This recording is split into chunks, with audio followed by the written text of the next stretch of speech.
Bonjour à tous, l'humanitaire pour la vie personnelle, le business pour la vie professionnelle. Nous recevons aujourd'hui encore un entrepreneur qui est aux États-Unis, Bertrand Moulet. Bonjour Bonjour Eric et merci pour l'invitation.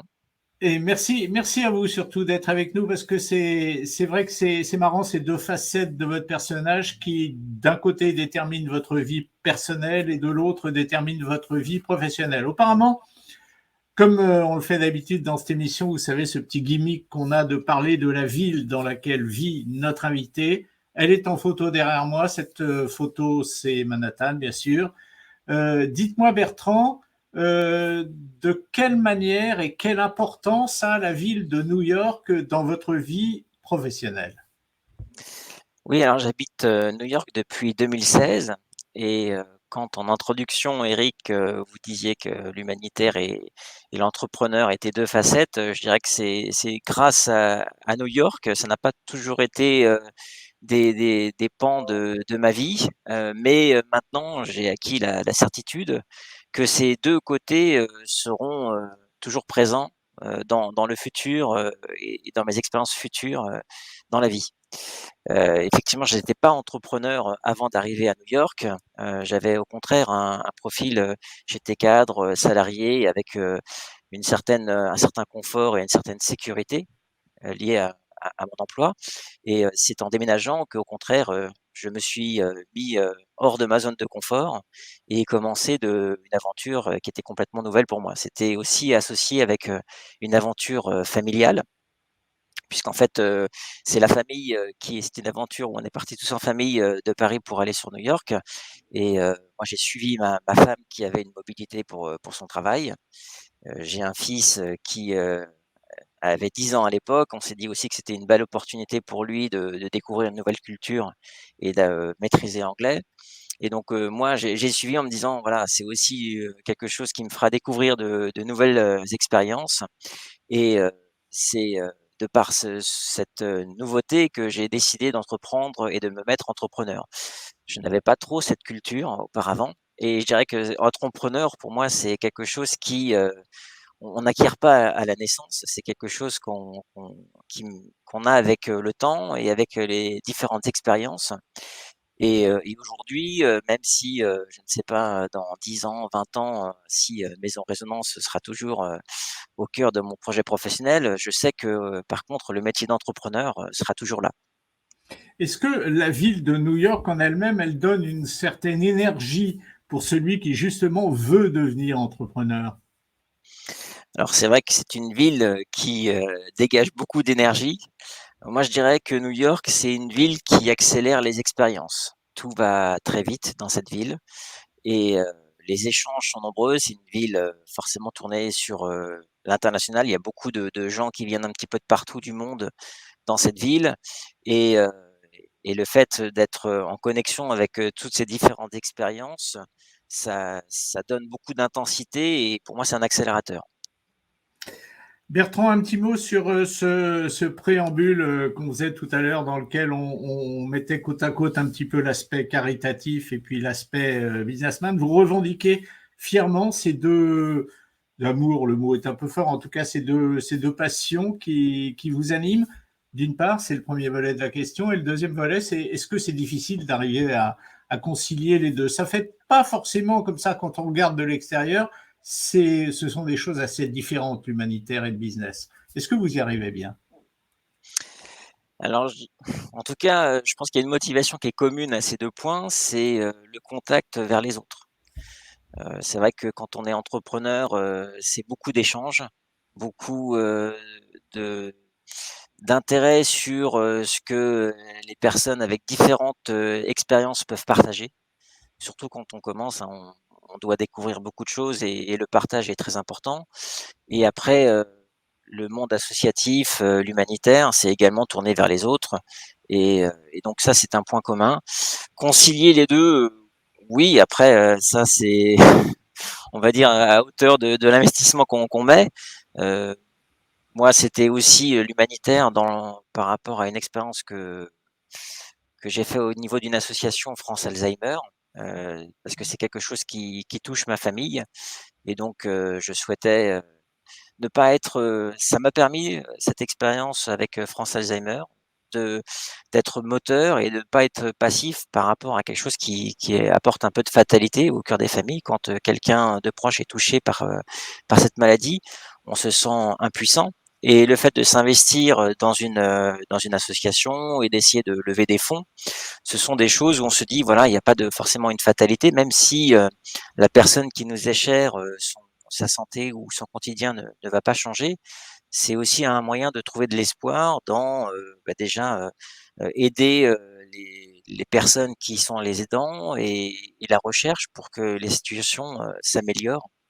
Et voilà, je trouve que c'est aussi un bon moyen, quand on est acteur, quand on se met en mouvement, de ne pas se sentir, dépourvu face à des situations où pourtant, voilà, la santé, c'est pas quelque chose sur lequel on est maître, de tout.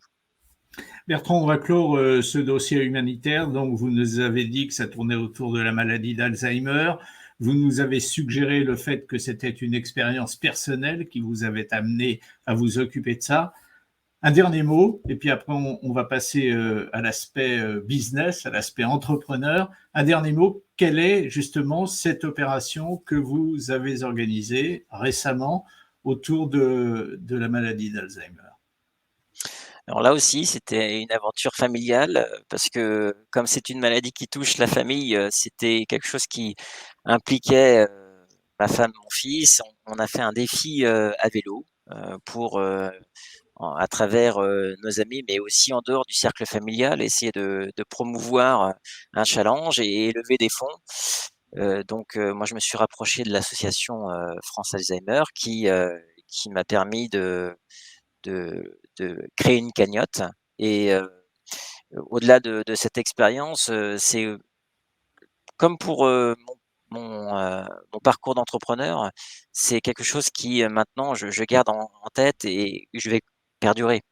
Heu, L'opération, on l'a déjà effectuée, mais j'ai déjà d'autres idées en tête pour continuer d'autres challenges, lever d'autres fonds et ça, c'est aussi quelque chose qui a mon adhésion et celle de ma famille pour continuer à faire d'autres expériences. Heu, alors, j'ai déjà eu des rencontres dans le passé, je pense à un ancien supérieur hiérarchique qui aussi s'investissait, dans ce domaine-là et je trouvais que ça lui donnait un regard sur le monde et un côté humain qui était beaucoup plus, élevé que d'autres personnes parce qu'il était au contact, d'autres univers et c'est ça qui est intéressant, c'est de s'ouvrir sur des univers qui sont pas forcément accessibles, dans notre, quotidien, du travail et s'ouvrir sur des mondes qui sont pas forcément accessibles, ça donne d'autres perspectives. Bertrand, on va parler de l'entrepreneur que vous êtes, puisque finalement c'est à ce titre-là qu'on est aujourd'hui l'un en face de l'autre, puisque cette émission s'appelle French Boss. Et nous donnons la parole donc à des Français qui ont créé leur entreprise à l'étranger. En 2019, donc ça va faire 3 ans dans quelques mois, vous avez créé Maison Résonance. Alors déjà, j'ai plusieurs questions, parce qu'il y a des mots déjà qui m'interpellent, mais qu'est-ce que c'est déjà Maison Résonance? Quelle est aujourd'hui l'activité d'entrepreneur de Bertrand Boulet?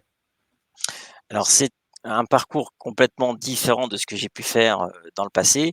Ce qui est pas d'ailleurs forcément, quelque chose qui est plutôt que c'est pas très classique parce que souvent on commence une entreprise, en utilisant les expériences qu'on a dans son passé et c'est une bonne chose.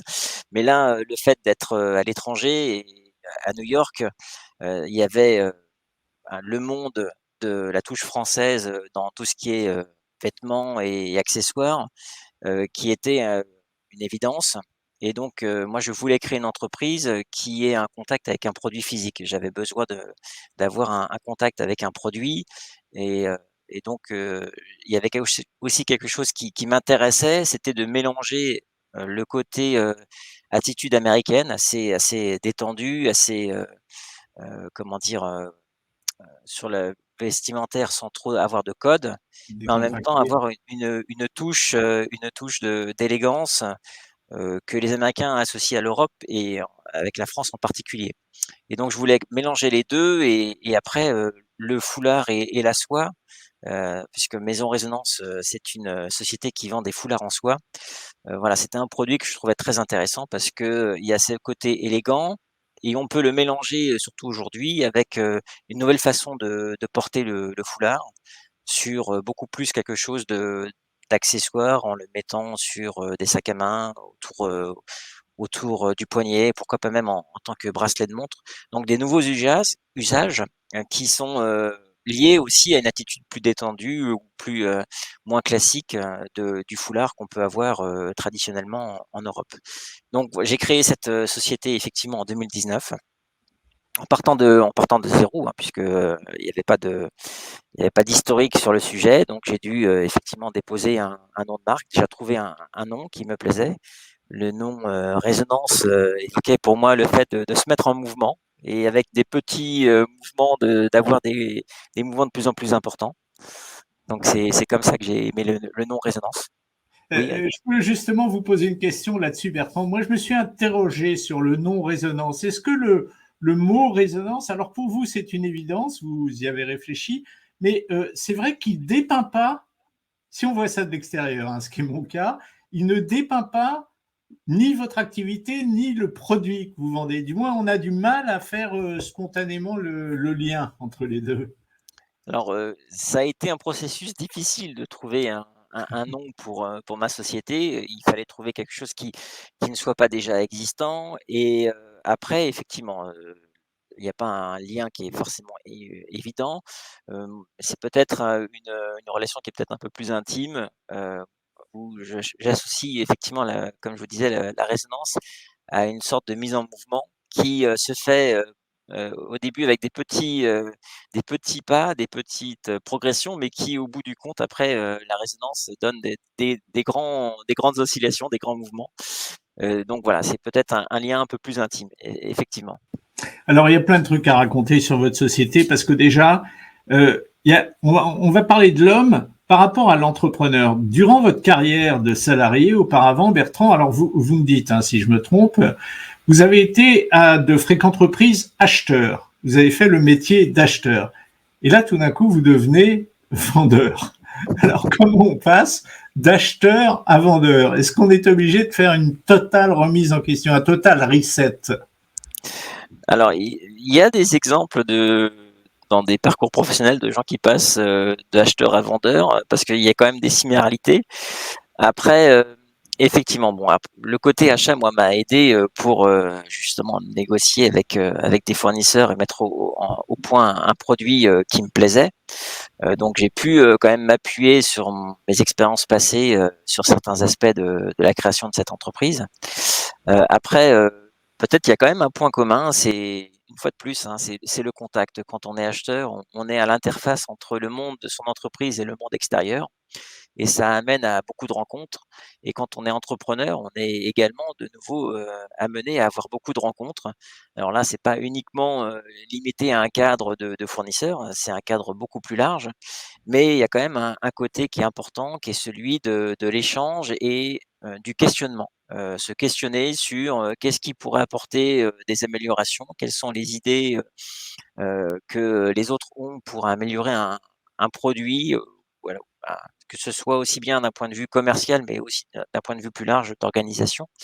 Et ça, ce sont des questionnements qui doivent être présents, aussi bien quand on est acheteur, mais aussi en tant que chef d'entreprise. Donc, c'est finalement, si je vous écoute, c'est une sorte de suite logique, finalement, de devenir vendeur après avoir été acheteur. Alors le côté acheteur est parfois un peu plus confortable, parce qu'on est du bon côté de la barrière. Mais oui. On laisse les gens, venir vers vous et c'est eux qui doivent avoir un rôle, de séduction, de prouver qu'ils ont la meilleure offre alors qu'effectivement quand on est vendeur là, on est, le seul, c'est nous qui devons séduire et déclencher, des rencontres et des opportunités donc c'est plus confortable quand on est acheteur. Bertrand, tout à l'heure, on a vu le logo de Maison Résonance. Je voudrais vous dire un petit mot maintenant sur quelque chose que j'ai relevé sur le site internet de Maison Résonance. J'ai relevé cette phrase qui est qui venant de quelqu'un qui habite aux États-Unis n'est pas très surprenante, mais qui lue par quelqu'un qui vit en France l'est beaucoup plus. Je vais la lire, cette phrase. Transformez votre vibe en résonance. Ça veut dire quoi? Je peux traduire mot à mot, mais globalement, l'idée qui est derrière tout ça.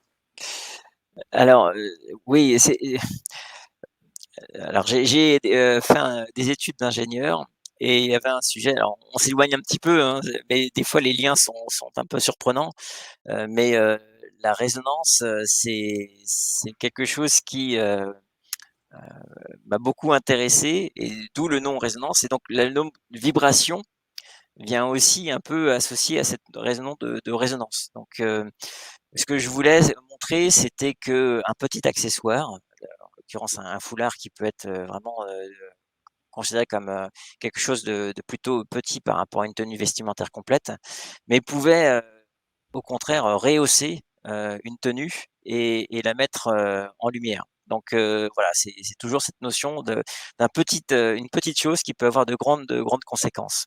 Et donc c'est ce que je voulais mettre en avant sur les foulards. C'est des foulards qui sont très colorés avec des couleurs vives. Je voulais pas quelque chose qui soit trop avec des couleurs plutôt fades. Je voulais au contraire que si on a une tenue qui est sobre, pouvoir la rehausser avec quelque chose de très lumineux. Très bien. Autre particularité de votre société, Bertrand, vous nous avez expliqué pourquoi vous aviez choisi de la créer aux États-Unis et plus spécifiquement à New York à cause de l'énergie, à cause du fait que c'était New York et tout simplement. Mais aujourd'hui, vous faites fabriquer vos produits en France. Est-ce que je me trompe si je dis ça? Non, non, tout à fait. Au contraire, Et ça, c'est étonnant, ça, quand même. alors non, parce que il y a quand même dans le monde du foulard une locomotive française connue dans le monde entier, c'est Hermès, et qui communique beaucoup d'ailleurs sur la fabrication faite à Lyon. Donc c'est quelque chose forcément, bon, je vais pas dire que c'est connu du grand public, mais ceux qui aiment le produit, aiment la soie et le foulard, connaissent cette référence et heu et donc voilà, moi étant aussi français, je suis pas lyonnais d'origine, mais étant français, je connaissais la tradition des soyeux lyonnais et ça m'a intéressé de mettre en avant ce savoir-faire, et donc pour moi, c'était une marque de fabrique qui était incontournable de faire un produit à Lyon pour mettre en avant cette fabrication. Sachant que c'est vrai qu'aujourd'hui, si on regarde la soie, il y a deux grands pays qui fabriquent la soie, c'est la Chine et le Brésil. Ce sont ces Mhm. deux pays-là qui sont ont la production de soie la plus importante. Et donc, aujourd'hui, il n'y a plus vraiment de fabrication de soie en France, mais pour autant, il y a quand même toujours ce côté impression à la lyonnaise et puis couture, le fait de mettre des ourlets sur les carrés, et donc ça, c'est toujours quelque chose qui est mis en avant par une tradition et un savoir-faire. En dehors du fait, effectivement, de vouloir bénéficier du savoir-faire et de l'image de la France dans ce domaine, il n'y avait pas de possibilité de faire fabriquer aux États-Unis pour plus de simplicité. C'est une question de quelqu'un qui n'y connaît rien, hein, Bertrand. Alors, oui, si, je pense que l'impression aux États-Unis était possible, mais c'était pas une question que je me suis posée. En fait, pour moi, je voulais mettre une marque qui était positionnée sur justement ce savoir-faire lyonnais, mettre en avant et toujours mêler ce côté français et américain. C'est quelque chose qui me plaisait. C'était dans l'esprit avoir une tenue qui soit pensée pour des femmes plutôt jeunes et qui n'aient pas l'habitude de porter des foulards. La clientèle américaine est moins habituée au foulard que la clientèle européenne. Donc, avoir quelque chose qui soit un petit peu plus excentrique, mais pour autant, je voulais quand même avoir cette touche française. Et donc, bon, voilà, cette touche française, elle est appréciée hein, à New York. C'est pas forcément un argument massu de vente, mais en tout cas, c'est quand même quelque chose qui peut séduire et qui pour moi était important. Mais on sent bien d'ailleurs à écouter chacun des mots que vous prononcez, Bertrand, que vous êtes très fier et que vous avez toujours très envie d'être une espèce de porte-étendard du savoir-faire et du luxe français aux États-Unis. On a bien compris ça et c'est vrai que c'est un argument qui évidemment peut s'entendre. Néanmoins, sur le plan financier, pécuniaire, en termes de marge, est-ce que c'est pas plus compliqué de faire fabriquer en France? Encore une fois, peut-être que non, c'est vous qui allez me le dire, hein. Alors, en termes de prix, en fait, j'ai même pas consulté, des fournisseurs, qui étaient aux États-Unis parce Ouais, que c'était le projet, il était intégré dès le départ sur une ouais, fabrication française. Je d'accord. pense que l'alternative, qui était en termes de prix, peut-être la plus évidente, c'était une fabrication, en Asie, puisque l'Asie, c'est sur la soie à la fois des fournisseurs, mais aussi des compétiteurs, hein, sur le marché des foulards en soie. Donc ça, c'était une possibilité, mais non, c'était ma marque de fabrique, c'était d'avoir une fabrication faite en France. Pour le positionnement prix, alors oui, mais en fait, le prix, je voulais pas me mettre sur, les prix planchers, puisque de toute manière là, la concurrence, elle est mondiale et c'est vrai qu'on peut trouver des foulards, à très bas prix, sur des sites internet et je voulais pas aller me mettre sur ce positionnement-là. Donc pour autant, ça m'a pas empêché de développer un petit foulard pour avoir un prix d'accès et ne pas rester sur, une tranche de prix élitiste où, en plus, les marques de luxe françaises, sont très fortes et c'était pas pour moi, je voulais pas être en concurrence, c'était pas de manière, aussi très modeste, hein, c'était pas envisageable. Mais donc voilà, avoir une fabrication, qui soit pas forcément la moins chère du marché, mais en ayant un produit, simple pour l'entrée de gamme, qui permette quand même de séduire une clientèle, jeune sans avoir, beaucoup de d'arrière-pensée sur, voilà, se déclencher un achat coup de cœur. Rester sur un prix, qui permette de déclencher un achat coup de cœur. Un petit mot avant de clore cette émission sur la partie financière et la manière dont Maison Résonance réussit son parcours aujourd'hui. Un petit mot sur la distribution. L'état de la distribution des produits de Maison Résonance aujourd'hui aux États-Unis. Quelle est-elle, cette distribution, Bertrand? Alors c'est le sujet qui pour moi aujourd'hui, je dois le travailler, le plus parce que j'ai créé ma société en 2019. C'est tout un parcours initiatique, hein, de créer une entreprise. Il y avait d'abord la phase de créer un nom commercial, créer le produit en lui-même, ça a été aussi je suis parti de zéro, hein. Il a fallu faire un dessin, définir, quel type de gamme je voulais mettre en place. Donc aujourd'hui, c'est vrai que c'est ma priorité, c'est de trouver des canaux de distribution. Alors, au-delà du site internet, il y a effectivement des partenaires locaux, qui, qui s'adressent à une clientèle, qui aime la France. J'ai signé, dont les produits sont distribués, dans des boutiques qui, distribuent des produits français et récemment, j'ai fait une opération avec, Business France pour, justement trouver, des distributeurs, un site, qui s'appelle le French Fashion Corner où, Business France présente des marques françaises qui veulent développer, le marché justement américain. Donc, j'ai participé à cette opération, ça a commencé en septembre dernier. Donc, voilà, pour 2022, ça va être, le sujet, pour Maison Résonance, c'est de trouver des nouveaux partenaires, et des distributeurs pour le marché américain. C'est ma priorité. Aujourd'hui, j'ai des canaux, mais qui sont pas encore, qui sont encore limités, que je voudrais développer davantage. Bertrand, vous nous avez dit, je suis parti de zéro il y a bientôt 3 ans quand j'ai créé Maison Résonance. Vous êtes parti de zéro, mais vous avez dû investir combien dans l'opération? Alors, le capital, j'ai créé à la fois une société aux États-Unis et en France, et donc, Ouais, j'ai créé un capital social pour les sociétés. J'ai mis une mise de fonds qui était, de 15 000 €, donc un d'accord, investissement, sur fonds propres.